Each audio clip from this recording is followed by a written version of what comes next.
Welcome to Capital City News. I'm your host, Brian Young, reporting in from the Three Creeks Confluence.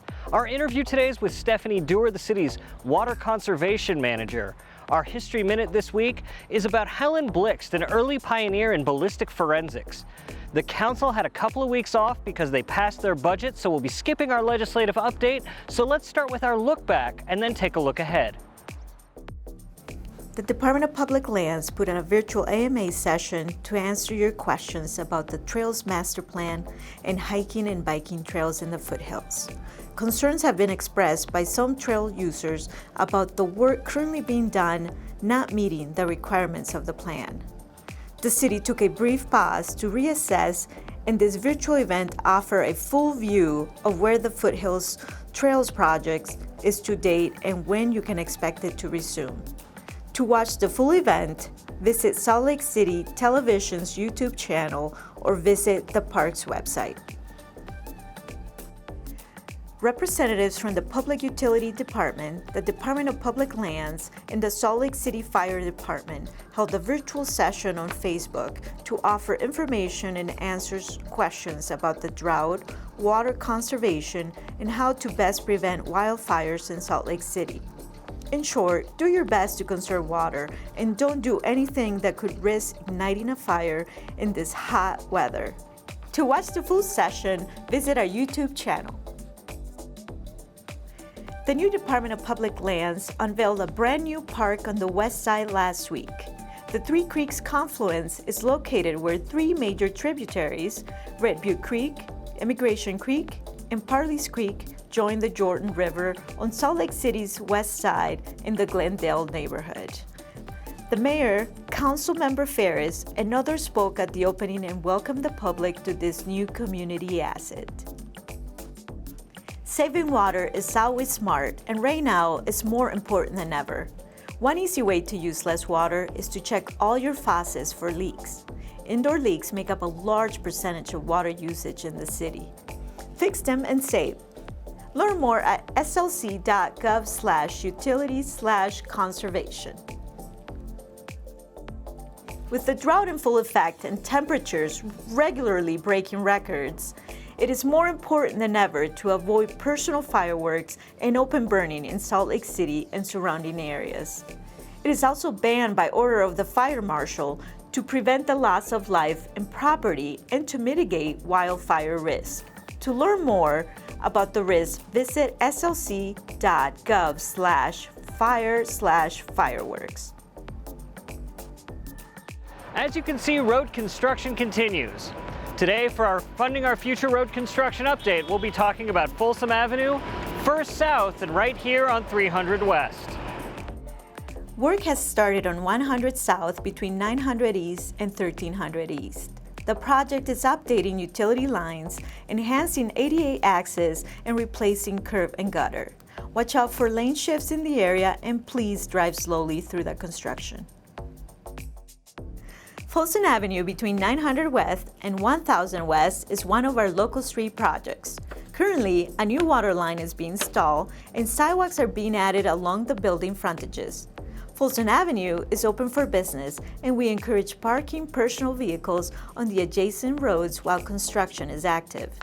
FOLSOM Trail also started construction in late June and will impact FOLSOM Avenue access via 1000 West. On July 8th, work began at the intersection of 300 West and 2100 South. We recommend using alternate routes like 2700 South, 1300 South, 500 West, and West Temple for commuters driving through the area. The project will be replacing a water line and a storm drain in the intersection. Construction at the intersection will take place from early July through late September 2021. All of these projects will be worked on through road reconstruction season, probably through until November, then pick back up in spring of 2022. To visit a map of all of our road reconstruction projects, go to slc.gov/bondmap. For the last couple of years, our state has been experiencing significant drought conditions. With this being one of the hottest summers on record, water conservation is more important than ever. That's why I spoke with Stephanie Duer, and she talked to us about what we can do to help. We don't live in the kind of place where you can be mindless about water. We have a limited supply. We always have a limited supply. It's dependent on snowfall and spring runoff.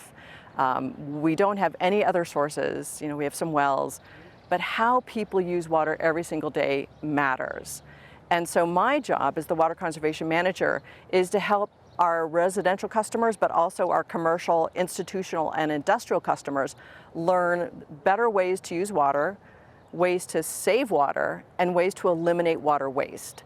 And so I work with all of our customers across all the customer classifications to improve their practices. And then I also do monitoring, research, evaluation of programs, and work on policy issues. We want to be very mindful this year. We had a lower than average snowfall. Last year was one of the hottest summers on record. The soils were very dry, so what small amount of snowfall we had landed on soil very dry, so that snow, as it melts, it goes into the soil instead of running off into the streams. So we also, not only did we have a low snowpack, we had a low spring runoff. So though we have some water in storage that's carried over from the previous year, we're not adding to our storage supplies right now this year. So it's really important that people use water responsibly and mindfully. There's enough water to drink, there's enough water to use responsibly, but we have to think about next year. And in case we have another year like this past year in terms of snowfall, we need to be thinking ahead to next year's water supply. So we don't have enough water to waste right now. And that's not just homeowners and landscapes, but that's also for our commercial customers, our industrial customers, and our institutional property owners and managers. What folks can do right now to help is be mindful and thoughtful about how you use water. If it's outdoors, your lawn will not die, it may go dormant, so you don't need to water more than once a week or twice a week at the most. You could water as little as once a month and your lawn won't die, it will go dormant. So you could water considerably less than you do right now and it's going to be okay. Prioritize your water use out of doors. Focus on watering your trees, your shrubs, maybe your vegetable garden, and let the lawn go, because the lawn will come back and it's relatively easy to reseed and replace. The other thing you could do out of doors is be mindful of your irrigation system. This is really important on large commercial campuses or park sites or schools. Have someone checking the irrigation system on a regular basis to make sure that there's no broken spray heads, that things aren't leaking, that valves aren't stuck open. Indoors, mind the leaks. 13 to 18% of water use indoors is lost to leaks. So those dripping faucets, all of that really adds up. So manage the leaks.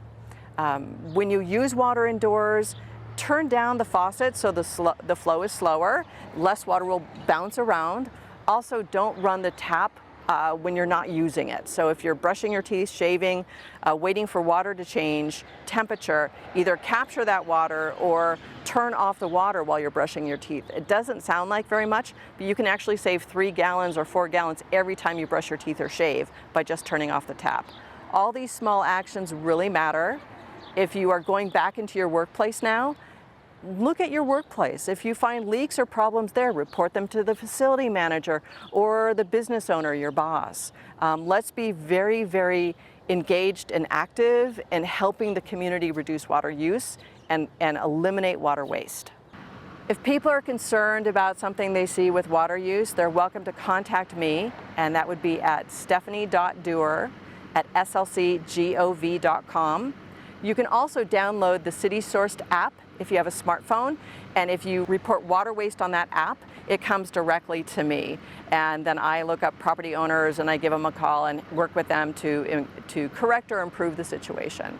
So yeah, folks can either email me, call me, or use the City Source app. Best place to go is to the Public Utilities Conservation page, which is slc.gov/utilities/conservation.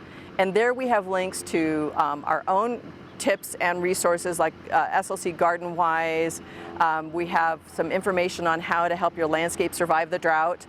We also have information about the drought plan and then links to other resources.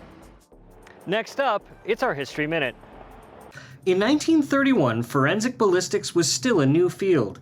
It had only recently been used in its first major application during the St. Valentine's Day Massacre investigation in 1929. But in Salt Lake City, a pioneer in the effort made front-page news. Helen Blixt was a woman working in the field at the Capitol building and had her picture plastered across the front of the Salt Lake Telegram and was quoted in the paper explaining how casings fired from the same gun make similar marks, like a fingerprint. This new forensic technique was fascinating reading for the people of the 1930s, and her story and photograph traveled across the country in newspapers everywhere. This is how it caught the notice of the artists and writers working at Detective Comics. They immortalized Helen Blixt in the 27th issue of their magazine, explaining how ballistic forensics works and Blixt's role in it. This is extremely noteworthy since the 27th issue of Detective Comics also featured the first appearance of Batman, making it one of the most valuable issues of the DC comic ever made, forever immortalizing Salt Laker Helen Blixt. That's it for another episode of Capital City News. Remember, the best way to stay engaged is to stay informed. You can do that by following us on social media at SLC.gov, subscribing to us on YouTube, or watching Channel 17. So, reporting for Salt Lake City TV, I'm Brian Young. Until next time.